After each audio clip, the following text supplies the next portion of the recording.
ओम श्री गणेशाय नमः।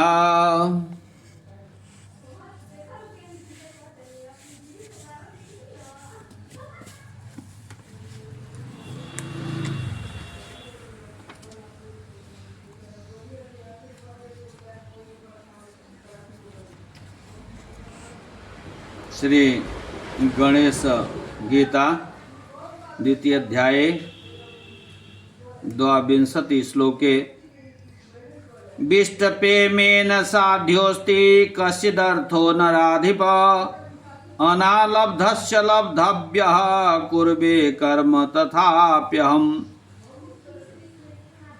श्री गजानन जी ने वरेण्य राजा से कहा, हे राजन, मुझे कोई वस्तु स्वर्ग आदि में भी दुर्लभ नहीं है और मैं कर्म करके किसी अप्राप्त वस्तु को प्राप्त करने की भी इच्छा नहीं करता हूँ, फिर भी मैं कर्म करता हूँ।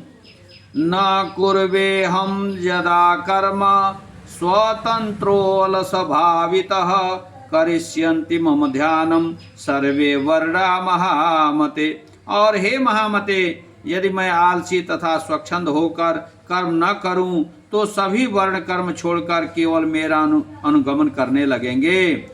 भविष्यन्ति ततो लोका उच्छिन्नाः संप्रदायिनः हन्ता श्यामस्य लोकस्य विधाता शंकरस्य च।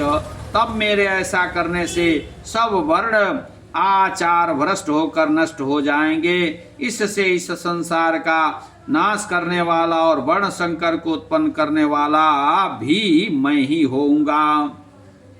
कामिनो ही सदा कामैर्ज्ञानात् कर्मकारिणः लोकानां संग्रहायैत द्विद्वान कुर्याद सक्तधि। जिस तरह से कामना वाले अज्ञान से सदा कर्म करते रहते हैं, इसी तरह से विद्वान को उचित है कि लोक संग्रह के निमित्त आसक्ति रहित होकर वह कर्म करता रहे। विभिन्नत्वमतिं जह्याद ज्ञानां कर्मचारिणां योगयुक्तः सर्वकर्माण्यर्प्यन्मयी कर्मकृत। अज्ञान से कर्म करने वालों की भेद बुद्धि का त्याग करे और योग युक्त होकर कर्म करता हुआ वे सभी कर्म मुझे अर्पण कर दें। अविद्या गुण साचिव्यात कुर्वन् कर्माण्यतन्द्रितः अहंकारादि भिन्न बुद्धिरहम् करते जो ब्रवीत।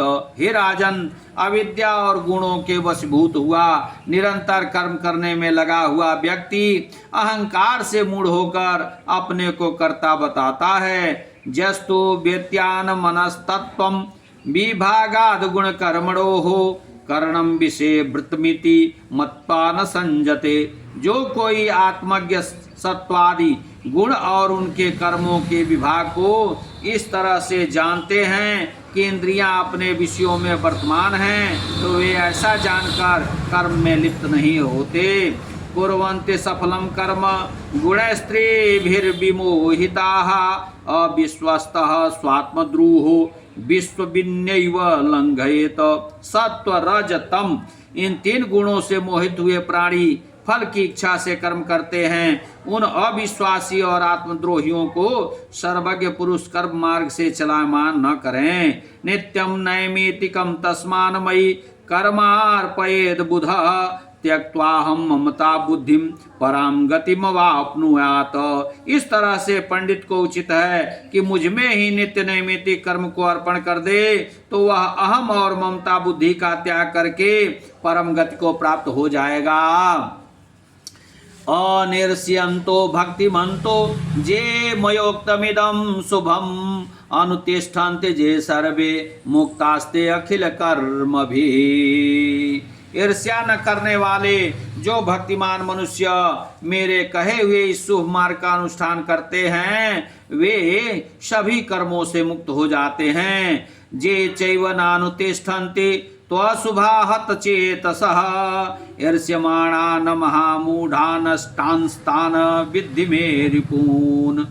जो अज्ञान से चित्त के नष्ट होने के कारण इस मार्ग का अनुष्ठान नहीं करते हैं, उन ईर्ष्यालु मूर्ख और नष्ट बुद्धियों को मेरा शत्रु समझो। तुल्यम प्रकृत्या कुरुते कर्म जज ज्ञानवानपि अनुयाति च तामेवाग्रहस्तत्र मुधा मतः। जब ज्ञानवान भी अपने स्वभाव के अनुसार चेष्टा करता है और उसी स्वभाव का अनुगमन करता है, तो स्वभाव को ग्रहण न करना व्यर्थ है। कामस्यैव तथा क्रोधः खानामर्थेषु जायते नैतर्योर्वश्यताम् यायादस्य विध्वंसकौजतः। कर्मेंद्रिय और ज्ञानेन्द्रिय के विषयों में काम और क्रोध उत्पन्न होते हैं, इनके बस में नहीं रहना चाहिए, कारण कि यही प्राणी के शत्रु रूप हैं। सस्तो गुणो निजो धर्म सांगादन्यस्य धर्मतः निजे तस्मिन् मृतिः श्रेयो परत्र भयदः परः। अपना धर्म यदि गुण रहित हो तो भी अच्छा है, और दूसरे का धर्म गुण युक्त होने से भी भला नहीं, क्योंकि स्वधर्मे निधनम श्रेयः परधर्म भयावह, ऐसा गीता में कहा गया है। अपने धर्म में मरना भी परलोक में कल्याणकारी है, परंतु दूसरे का श्रेष्ठ धर्म भी भय प्रदान करने वाला है। वरेण्य उवाच, जब गजानन जी ने इतना कहा तब वरेण्य राजा ने कहा कि पुमान जत कुरुते पापम स्वहि केन नियुज्यते अकांग छन्नपि हेरंब प्रेरितः प्रहलादिव। वरेण्य ने कहा, हे गणेश जी, प्राणी जो पाप करता है वह किसके द्वारा प्रेरित होता है? इच्छा नहीं करता हुआ भी बलात् किससे प्रेरित होता हुआ वह पापाचरण करता है? तब श्री गजानन जी बोलते हैं, गणेश जी बोलते हैं कि श्री गजानन उवाच, काम क्रोधौ महापापौ गुणद्वय समुद्भवौ। काम क्रोधौ महापापौ गुणद्वय समुद्भवौ नश्यन्तौ वश्यतां लोकान विद्धयेतौ द्वेषिणौ वरौ। श्री गणेश जी बोले, रजोगुण और तमोगुण से उत्पन्न हुए ये काम और क्रोध ही दो महापापी हैं। ये लोगों को अपने बस में करते रहते हैं। इन्हीं दोनों को तुम महान शत्रु मानो।